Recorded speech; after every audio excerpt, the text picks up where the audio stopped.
Chers abonnés d'Info ou Mytho, chers amis de l'esprit critique, mes chers compatriotes, c'est avec plaisir et reconnaissance que je vous présente cette vidéo à la demande de Milan Presse et de YouTube. Elle est importante car elle traite d'un sujet qui nous concerne toutes et tous, l'intelligence artificielle et ses usages potentiellement néfastes.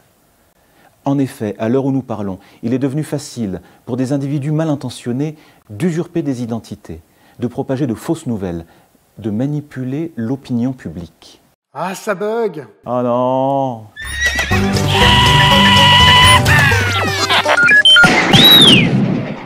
Bon désolé pour la supercherie, mais c'était pour la bonne cause. Ce que vous venez de voir, c'est ce qu'on appelle un deepfake. Autrement dit, un maquillage numérique qui peut donner à n'importe qui l'apparence de telle ou telle personnalité, tout en respectant ses mimiques et ses mouvements de lèvres. Pour parfaire l'illusion, la voix est également modifiée, afin de ressembler à celle de la personne ciblée. Et ça, tout le monde peut le faire? Ah bah oui, les premiers venus, la preuve. Et comment? Ah ça, c'est grâce à la démocratisation fulgurante des outils d'intelligence artificielle. En 2018 déjà, le cinéaste américain Jordan Peele avait alerté sur la question en prenant l'apparence de l'ex-président Barack Obama pour le faire insulter Donald Trump dans une vidéo. President Trump is a total and complete dipshit. Moving forward, we need to be more vigilant with what we trust from the internet. Et il n'avait pas tort d'attirer notre attention là-dessus, parce que les premières tentatives de manipulation de l'opinion publique par deepfake n'ont pas tardé. Ah ouais? Ah oui, dès février 2022, quand la Russie envahit l'Ukraine, on a pu voir une vidéo du président Zelensky appelant ses troupes à se rendre. Mais il a jamais dit ça! Eh ben non, pas plus que le président Biden ne s'est mis à chanter Baby Shark au lieu de l'hymne américain. Ladies and gentlemen, and now, our great national anthem. Baby Shark doo doo doo doo doo doo, Baby Shark doo doo doo doo doo, Baby Shark. Alors on pourrait trouver cette dernière vidéo rigolote. Mais il y a quand même une volonté derrière. Et laquelle? Celle de faire passer Joe Biden pour un vieux fou sénile, qui sait plus trop ce qu'il fait. Comprenez, il faudra le destituer d'urgence, ou en tout cas voter pour quelqu'un d'autre lors de la prochaine élection. Comment ils ont fait? C'est simple, on demande à un algorithme d'apprendre les caractéristiques d'un visage pour les recomposer sur celui d'un acteur. Il suffit pour ça de disposer de photos. Les logiciels qui permettent de faire ça étaient jadis réservés à des initiés, mais aujourd'hui sont disponibles pour le grand public. Alors c'est pas toujours parfait, mais ça marche. Et ça permet de faire quoi? À peu près tout ce qu'on veut. Se moquer d'une personnalité, tromper les gens, comme on l'a vu, mais aussi créer un buzz à des fins promotionnelles. Ah ouais? Eh oui.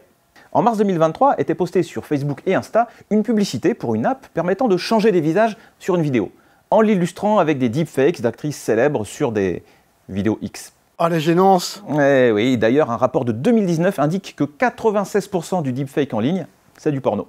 Face à ces dérives, Meta, la maison mère de Facebook et Insta, a décidé en 2020 d'interdire la majorité des contenus deepfake. Mais ça ne règle pas tous les problèmes. Et la crainte, c'est que des vidéos générées de cette manière finissent par devenir indétectables, ce qui posera de graves problèmes pour la démocratie. Comment on évite de se faire avoir alors? Eh ben c'est simple, comme pour toute info, on prend les précautions élémentaires.